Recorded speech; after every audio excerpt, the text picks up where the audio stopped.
자, 반갑습니다. 방학이 이제 막 시작을 했죠.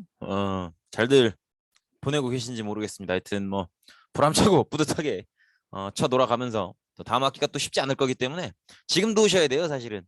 그래서 너무 이제 위험하지만 않게 아프지 않게 잘 노시고 또 개학 때 보면 될 텐데 약속했던 것처럼 다음 학기 때, 2학기 때 어떤 내용들을 주로 배우게 될 건지 아주 짤막하게 간단하게 한번 정리를 해 보겠습니다. 사실 별거 없어요. 근데 뭐 늘 하는 얘기지만 별거 없고 어려워요. 이런 말도 안 되는 앞뒤가 안 맞는 얘기를 왜 하는지 모르겠지만 현실입니다. 별거 없고 어려워요. 하여튼 힘내시기 바랍니다. 보죠. 요게 이제 지금 보시는 딱 깔끔하게 한 페이지로 정리한 개학부터 중간고사 때까지 여러분들의 시험 범위입니다. 네, 좀 주목해서 보시면 좋은 단어들이 일단 요 시민이라는 단어예요. 시민이라는 단어인데 기억하시겠지만 우리가 이제 십자군 전쟁 이후로 어, 왕권이 강해졌나요? 약해졌나요? 왕권이 강해졌단 말이에요. 왕권이 강해졌고 왕권이 강해졌다라는 얘기를 들으시면 떠올리는 것들이 몇 가지 있어야 돼요. 일단은 십자군 전쟁을 거치면서 귀족들이 약해졌다라는 거. 귀족 기사들이 약해졌기 때문에 왕권이 강해질 수 있었죠. 그리고 왕이 왕다우려면 이런 것들이 있어야 된다. 혹시 기억나시죠? 관료제, 상비군 이런 것들이 있어야 되잖아요. 이런 것들을 운영하려면 뭐가 필요해요? 돈이 필요하죠. 이 돈을 지원해 줬던 게 바로 시민 아니겠어요? 시민들이 이제 세금을 내면서 왕을 지원해 주게 되고 왕도 이 시민들의 도움을 바탕으로 왕권을 강화해 나가면서 절대 왕정 시기를 거쳤죠. 그래서 아마 뭐 기억나실 거예요. 뭐 프랑스의 루이 14세니, 뭐 필리핀이란다. 에스파냐의 펠리페 2세라든지, 그다음에 뭐 영국의 엘리자베스 1세라든지 그런 왕들이 기억이 나실 겁니다. 그런 절대 왕정의 왕들이 시민들의 지원을 받아서 관료제의 상비군을 운영하면서 또 시민들을 위해서 상업을 중시하는 중상주의 정책, 그래서 수출을 장려하고 수입을 억제하는 그런 정책을 펼쳤었죠. 근데 이제 원래는 그렇게 시민과 왕들이 서로 협조하는, 그래서 왕권이 강화되는 그런 분위기가 이어져 오다가 조금씩 시민들이 특히나 왕과 어긋나기 시작하면 시민들의 권력을 강하게 주장하는, 그래서 이제는 정치의 중심이 왕이 아니라 시민이 정치의 중심에 놓이는 그런 정치 형태를 원하게 된다는 거죠. 그리고 더구나 어, 공식적으로는 여전히 이 신분제가 유지가 되고 있단 말이에요. 왕, 귀족, 시민. 그러니까 여기선 평민이죠. 이 신분제가 유지가 되고 있단 말이에요. 근데 어, 왕과 시민이 힘을 합쳐서 왕권이 강해지고 있죠. 그러면 시민들은 중상주의로 혜택을 보긴 보지만 어쨌든 정치적인 입장에서는 귀족 아래 지배를 받고 있는 상황인 거예요. 그러니까 이게 되게 묘한 거죠. 시민들은 세금을 내므로써 왕을 지원해주고 있고요. 그리고 왕으로부터 중상주의 정책이라는 혜택을 누리곤 있지만 여전히 아직은 정치적, 신분적으로는 귀족의 지배를 받고 있는 거죠. 즉 정치적인 권한이 귀족들이 시민들보다 아직은 강한 거인 거예요. 그래서 시민들이 이제는 왕을 간접적으로 지원해줘서 정치에 영향을 끼치는 방법보다는 우리가 직접 우리 시민들이 귀족을 물리치고 시민들이 정치의 중심에 서고 싶다, 이런 생각들을 하게 된 거죠. 그래서 그동안 절대 왕정을 구가하던 많은 국가들이 이제 시민들이 정치의 중심에 올라서기 위해서 귀족과 왕을 몰아내고 시민들을 정치의 중심에 세우는 시민혁명을 거치게 됩니다. 그게 바로 이제 영국에서는 두 단계, 청교도혁명, 명예혁명으로 치러지게 되고요. 그다음에 미국은 사실은 우리 기억하시겠지만 우리가 절대 왕정에 해당하는 국가로 배우지 않았었어요. 사실 미국은 기억하시겠지만 엘리자베스 1세가 이제 프랑스와의 경쟁에서 북아메리카를 식민지로 얻어내는데 성공하면서 영국의 식민지가 되죠. 그래서 미국의 시민혁명은 둘 다예요. 시민들이 정치의 중심이 되어가는 혁명이기도 하지만 또 미국이 영국으로부터 독립해 나가는 혁명이기도 하다. 그리고 프랑스 역시 마찬가지로 시민들이 귀족의 지배를 받고 있다가 본격적으로 정치의 중심에 올라서게 되는 그런 과정이라고 생각하시면 되겠습니다. 그리고 이렇게 크게는 영국과 미국, 프랑스의 시민혁명을 먼저 배우게 되실 거고요. 그다음에 이제 영국을 배워 나가시면서 산업혁명도 배우게 될 거예요. 근데 산업혁명은 좀 이따가 얘기할게요. 그리고 프랑스의 혁명 과정에서 이제 프랑스가 본격적으로 혁명을 시작하고 시민들이 정치의 중심에 올라서려고 하니까 주변에 아직은 왕정을 유지하고 있는 국가들이 이 프랑스를 불안해한단 말이에요. 그래서 프랑스를 다 공격하기 시작해요. 그래서 프랑스가 굉장히 위기에 몰리는데 그때 나타나는 영웅이 바로 나폴레옹이죠. 그래서 나폴레옹이 이제 프랑스를 지배하게 되고요.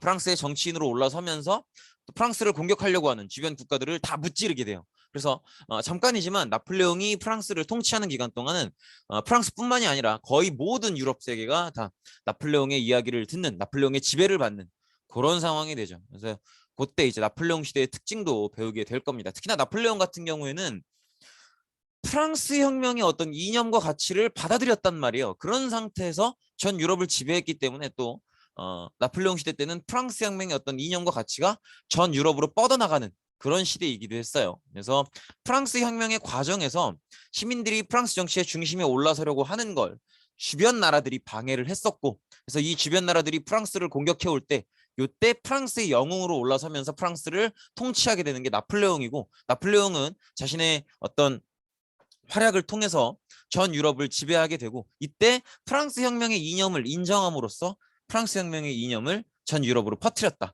그 정도로 생각을 하시면 되겠죠.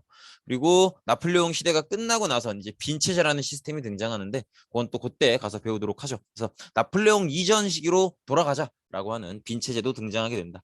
그다음에 우리가 이탈리아와 독일의 통일 이렇게 얘기가 나오고 있는데 간단해요. 사실은 우리가 십자군 전쟁 이후로 왕권이 강화되고 중앙집권화되는 국가들을 많이 봤죠. 근데 그렇지 못한 국가가 있었죠. 예외였었던 국가. 그 두 국가가 바로 이탈리아와 독일이죠. 이탈리아는 북부에는 도시국가들, 그다음에 중부에는 교황령이 있었고요. 남부에는 또 나폴리 왕국이 있었고요. 독일은 기억하시겠지만 신성로마 제국인데 그 안에 굉장히 여러 개의 나라들이 쪼개져 있는 그런 상태였었죠. 근데 그 나라들이 다른 나라들이 시민혁명할 때 이 나라들은 이제야 이제 중앙집권화를 해 나가는 거죠. 그래서 다른 나라들보다 한 발짝씩 늦는, 다른 나라들보다 한 발짝씩 늦는 그런 모습을 보인다. 이렇게 생각해 주시면 될 것 같고요. 그다음에 이제 산업혁명인데요. 산업혁명은 이제 영국이 다른 나라들보다 시민혁명이 많이 빠릅니다. 그래서 영국이 시민혁명을 하고 나서 명예혁명을 끝내고 나서 영국은 이제 산업혁명 시기에 들어오게 돼요.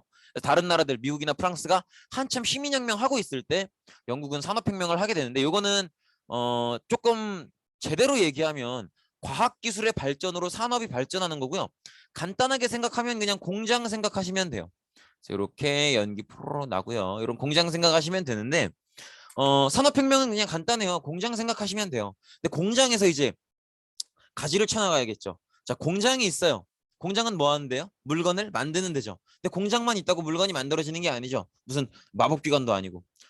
공장에서 물건을 만들려면 뭐가 필요하겠어요? 원료가 필요할 거예요. 그 다음에 이 원료를 가지고 물건을 만드는 일을 할 노동자들이 필요하겠죠. 그래서 산업혁명, 이 영국을 시작으로 많은 유럽 국가들이 산업혁명을 거치게 되고요. 이렇게 산업혁명을 거쳐서 공장을 만들어낸 나라들이 이제 주변 나라들로부터 원료와 노동력을 싸게 얻어서 그걸 통해서 공장에 보내서 물건을 만들고 이 물건을 또 다른 나라로 수출해서 돈을 벌어들여서 강대국으로 성장해 나가는 그런 모습을 배우게 될 겁니다. 그래서 산업혁명 이후로는 사실은 아까 얘기했던 것처럼 산업혁명은 공장이라 그랬잖아요. 그럼 이 공장에 필요한 원료와 노동력을 싸게 구하려고 한다고 했었죠. 근데 열강들 입장에서, 즉 서양에 있는 나라들 입장에서 이런 원료나 노동력을 가장 싸게 구할 수 있는 방법은 바로 식민지를 차지하는 거죠. 그래서 식민지를 차지해 나가는 그런 사상을 제국주의라고 해요. 그래서 제국주의가 산업혁명을 통해서 등장을 했고 또 여러 유럽의 열강들이 서로 하나라도 더 많은 식민지를 차지하기 위해서 경쟁하는 모습까지도 배우게 되실 거고요. 그다음에 산업혁명을 통해서 이제 노동자들이 등장을 할 거 아니에요. 근데 노동자들이 굉장히 어려운 여건 속에서 힘들게 일을 했겠죠. 근데 이 노동자들이 자신들의 어떤 노동 조건을 개선하기 위해서 이제 주장하게 되는 사회주의에 대해서도 한번 보게 될 겁니다. 그래서 이렇게 시민혁명, 그다음에 시민혁명에 뒤이은 여러 가지 다양한 사건들, 그다음에 산업혁명과 사회주의, 그다음에 제국주의의 등장. 요게 이제 우리가 중간고사 때까지의 시험범위라고 보시면 되겠습니다. 그다음에 이제 기말고사로 넘어오시면요, 다시 잠깐 이제 중국으로 넘어와서 왜 중국으로 넘어오게 되는 거냐면 우리가 아까 봤다시피 산업혁명 이후로 공장을 세우면서 원료와 노동력이 필요했기 때문에 여러 산업혁명에 성공한 유럽 국가들이 식민지를 가지려고 나아간다고 했었죠. 이렇게 식민지를 만들려고 다가오는 열강들에 대해서 아시아권이나 이런 국가들은 어떻게 대응했는가 이걸 보기 위해서 가장 대표적으로 아시아권의 가장 큰 나라인 청나라를 보자는 거예요. 나름대로 청나라는 어떻게 해야겠어요?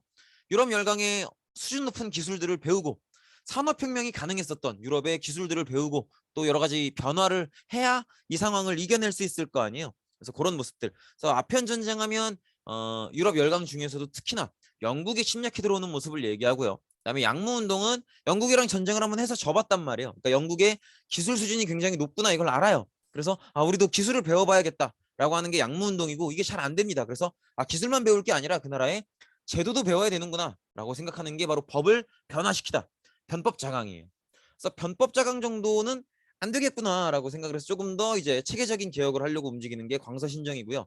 아예 청나라를 무너뜨리고 새로운 그래서 황제가 다스리는 나라가 아니라 일반 백성이 다스리는 민주주의 국가가 만들어져야겠구나라고 생각을 해서 움직였던 게 바로 신의 혁명이다. 이렇게 청나라가 조금씩 근대화되어가는 모습도 배우게 될 거고요.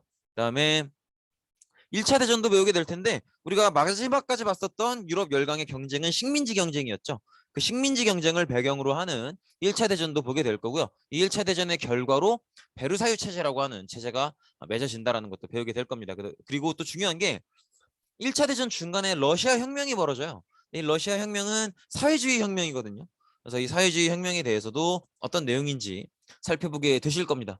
그리고 이제 2차 대전을 배우게 될 텐데 1차 대전 이후로 급격한 경제적인 문제가 찾아와요. 요것 때문에 이 경제 문제를 어떤 식으로 해결할 것인가를 놓고 이제 사상 갈등이 있게 돼요. 근데 지금까지 있는 사상을 보면 일단 시민혁명을 통해서 자유민주주의가 등장을 했고요.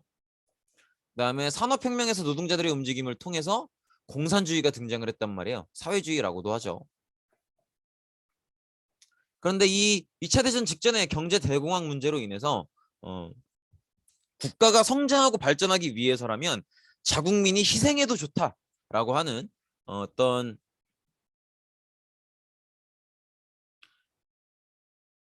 전체주의라고 하는 개념이 등장하게 됩니다. 그래서 전체주의라고 하는 개념도 보시게 될 텐데 전체주의는 말 그대로 아까 얘기했던 것처럼 한 개인이 자기가 속한 조직 전체를 위해서 희생해도 된다라는 거예요. 근데 그걸 조직이 개인에게 강요하는 거죠.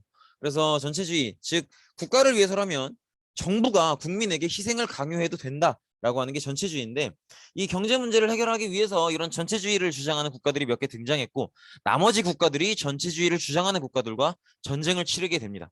그래서 결국에는 전체주의를 주장하는 국가들이 패배하게 됐고요. 그럼 남은 건 이 두 개의 사상이죠. 그래서 이 두 개의 사상이 또 서로 경쟁을 하게 되죠. 그게 바로 냉전입니다. 그래서 이렇게 보시면 되겠습니다. 이게 바로 이제 청나라의 근대화부터 냉전까지가 중간에서부터 기말까지 시험을 보게 될 내용입니다. 이렇게 해서 우리가 다음 학기, 다가올 2학기에 배울 내용들을 간단하게 채 15분도 안 되는 짧은 시간 안에 한번 쭉 훑어봤는데 요 정도의 내용이라는 거 감만 잡아 두시고요. 그다음에 뭐 천천히 주변 도서나 이런 것들을 읽어보셔도 괜찮을 것 같아요. 그리고 남은 방학 잘 보내시고요. 미리 소개를 해드리긴 했지만 공부에 너무 부담 갖지 않으셔도 괜찮을 것 같아요. 너무 막 미리 공부한다 이런 거보다는 좀 부드럽게 그냥 방학 때는 좀 쉬어가시고 그리고 2학기 시작하면 그때 또 힘차게 빡시게 힘들게 한번 저랑 같이 달려보도록 합시다. 더위 좀 풀리고 8월 달에 봅시다. 고생 많으셨습니다. 여기까지입니다.